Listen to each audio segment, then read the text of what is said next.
श्री कृष्ण, राधे राधे, श्री हरिदास। और ये है तिरुपति बालाजी की जो लीला अभी चल रही है उसका सेकंड पार्ट। अब मैं एक और चीज़ बताना चाहूँगी कि जो इन पार्ट्स को पार्ट वाइज देख रहा है, यानी 1, 2, 3, 4 जैसे भी रहेगी तभी उन्हें समझ आएगी, अन्यथा ये बात समझ पाने में थोड़ी तकलीफ होगी। ठीक है, समझ नहीं पाएंगे। तो कृपया आप पूर्ण लीलाएं देखें और अब आपको फिर पूरी समझ आने लगेगी। शुरुआत होती है कि वहाँ पे हमारी लीला ख़त्म हो गई थी कि मैं प्रभु ने जब हम वापस आए वो लीला की। अब हम घर आ चुके हैं आगरा में, और आगरा में घर आने के बाद यहाँ पर एक स्वप्न लीला फिर होती है दूसरे दिन। उसमें दिखता है कि पुनः सेविका जो है तिरुपति बालाजी जाती है। एक लीला उसमें से मैं आप सबको सुना चुकी हूँ। ठीक है, कौन सी वाली याद करिए कि प्रभु ने बताया था कि मेरे पीछे क्या है, जिसे सेविका देखना चाहती है कि उनके पीछे क्या है। ठीक है, वो प्रभु ने बता दिया था कि कलयुग में जब अपराध अधिक बढ़ जाएंगे तो यहीं से प्रलय की शुरुआत होगी, यानी पीछे क्या है, क्षीर सागर। ये लीला थी। ठीक है, अब ये तिरुपति बालाजी यानी माता पद्मावती और भगवान तिरुपति बालाजी की लीला चल रही है, सेकंड पार्ट। इसमें पुनः सेविका मंदिर जाती है, साथ में मैं होती हूँ, साथ मेरी सखी और होती हैं। हम तीनों वहाँ जाते हैं, लेकिन हम दोनों कुछ और कार्य में लगे होते हैं और सेविका सीधी जो है माता पद्मावती के दर्शन के लिए पहले चली जाती है। वहाँ पर भीड़ बहुत अधिक होती है। अधिक भीड़ होने के कारण सेविका प्रभु के दर्शन नहीं कर पा रही है, यानी कि माता पद्मावती के। वो जाती है, अधिक भीड़ होने के पर वो ढंग से देख नहीं पाती। उसके मन में ये चीज़ रह जाती है, अरे मैं तो माता को देख ही नहीं पाई। माता जो है एक बहुत ही सुंदर एक अपना आसन लेके बैठी हुई है। उनके बैठने का तरीका भी थोड़ा डिफरेंट है। अब देखिए, क्योंकि मैं वीडियो बना रही हूँ तो मैं आपको वो तरीका तो नहीं बता सकती, लेकिन हाँ आप ये अंदाज़ा लगाइए कि एक पैर नीचे उनका, एक पैर आसन पे कैसे बैठते हैं। आसन पे आपने देखा होगा एक पैर नीचे और एक पैर ऐसे आगे की तरफ है। आप देखिए मेरा पोजीशन, देखिए मैं ये जो बता रही हूँ इस पोजीशन से जो है माता बैठी हुई है और बहुत शान के साथ में उन्होंने सिल्क कलर की साड़ी, मतलब सिल्क साड़ी पहनी हुई है, रेड कलर की बॉर्डर के साथ में।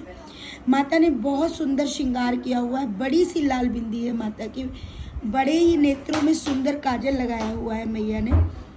वहीं पे सेविका जो है उनसे प्रार्थना करती है, माँ मैं तुझे देख नहीं पाई, लेकिन भीड़ अधिक होने के कारण गार्ड उसको पीछे कर देते हैं।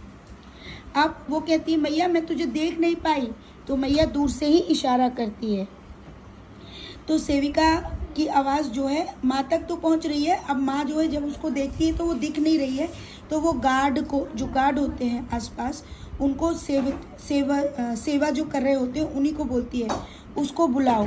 तो वो कहते हैं किसको बुलाऊं? तो वो सेविका बोलती है मुझे बुला रही है माँ मुझे बुला रही है, लेकिन वो उसको आगे नहीं आने देते हैं।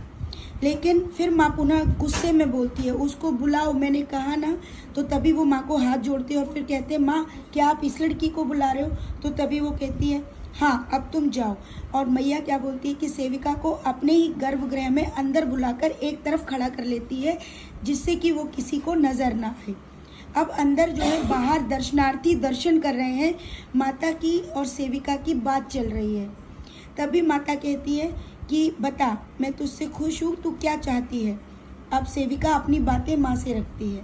अब क्योंकि ये वाली चर्चा मैं आप सबको नहीं बता सकती हूँ कि सेविका ने माँ से क्या मांगा और क्या माता ने उसको वचन दिया। हाँ थोड़ा सा बता देती हूँ, जिसमें एक हंसी का कि माँ मुझे ये चाहिए, ऐसा कुछ शब्द वो माँ को कहती है। माँ कहती है ठीक है मैं ही कर दूंगी, पर तू इन सब चीज़ का क्या करेगी? ठीक है, मतलब मैं तुझे ये चीज़ कर भी दूंगी जो तू चाहती है, लेकिन तू इसका क्या करेगी? तो वो कहती नहीं माँ मैं चाहती हूँ कि एक बार मेरे जीवन में ये चीज़ हो। तो माँ कहती है ठीक है मैं तुझे वचन देती हूँ कि ये चीज़ तेरी पूरी हो जाएगी, लेकिन मेरी भी एक शर्त है कि तुझे वो कार्य करना पड़ेगा। अब वो कार्य क्या है वो मैं बता दे रही हूँ। तो माँ उसको बताने लगती है। तो प्यारे भक्तों, माँ ने उसे बताया कि उसको माँ के लिए कुछ भेंट होती है, भेंट में एक भेंट जो है माँ के लिए लेके जानी है। ठीक है, तो वो भेंट लेके कैसे जानी है वो मैं बता देती हूँ। वो जाना है पैदल, तिरुपति से तिरुमला तक पैदल जाना है और मैया की हुंडी में वो चीज़ डालनी है, ठीक है। तो सेविका की वो चीज़ माँ उसको पूर्ण कर देगी, लेकिन वो इतनी सरल नहीं है क्योंकि उसके कुछ नियम हैं। अब वो नियम, क्योंकि ये वाली लीला गुप्त थी, गुप्त इसलिए क्योंकि देखिए मैं कुछ वचन से चीज़ जो रहती है ना उसको बताना ठीक नहीं होता वीडियोस में, लेकिन क्योंकि आप लोगों को लीला पूरी समझ आए इसलिए मैं ये बता रही हूँ, ठीक है। आपको आगे और समझ आएगा। सेविका बोलती है ठीक है माँ, जो आपने कहा है वो मैं करूँगी। तो माँ कहती है ठीक है, लेकिन उसकी एक शर्त होगी कि तू कमर से नीचे मुझे नहीं पकड़ सकती, कमर से ऊपर तुझे मुझे पकड़ना होगा। तो वो कहती ठीक है। तो माँ कहती ठीक है, मैं तेरे कंधों पर बैठकर 3600 सीढ़ियाँ पूरी करूँगी। तो सेविका पहले घबरा जाती है, कहती है नहीं माँ आप रहने दो, मैं नहीं चाहती कि आप करो। माँ बोली अब तो मैं वचन दे चुकी हूँ, अब तो तुझे ये पूरा करना पड़ेगा और तुझे तिरुमाला ऐसे ही पहुंचना होगा, ये चीज़ बोलती है। बोली ठीक है। तो उसने बोला क्या मैं दिव्या के हाथ में दे सकती हूँ क्या, जो आपने मुझे बोला है? तो माँ कहती है नहीं, अगर तुम दिव्या के हाथ में रास्ते में देती हो तो तुम्हारा आधा पुण्य दिव्या को मिल जाएगा, मतलब मुझे मिल जाएगा, या किसी और को भी तुमने दिया तो वो शेयर तुम्हारा उधर चला जाएगा। तो सेविका बोली ठीक है मैया, मैं खुद ही उसको पूर्ण करूँगी, ठीक है। ये चीज़ होके सेविका इस चीज़ के लिए हामी भर देती है और माता उसको आशीर्वाद देती है कि तुम्हारी ये चीज़ पूर्ण होगी और तुमको ये करना होगा। ये है सेकंड पार्ट, ठीक है। तो अब आप इसका आनंद लीजिए, उसके बाद मैं डालती हूँ थर्ड पार्ट। अभी ये चीज़ चल रही है पूरी, अभी कंप्लीट नहीं है, ठीक है। पार्ट ये सेकंड है, तो आप इसका आनंद लीजिए। राधे राधे, श्री हरिदास।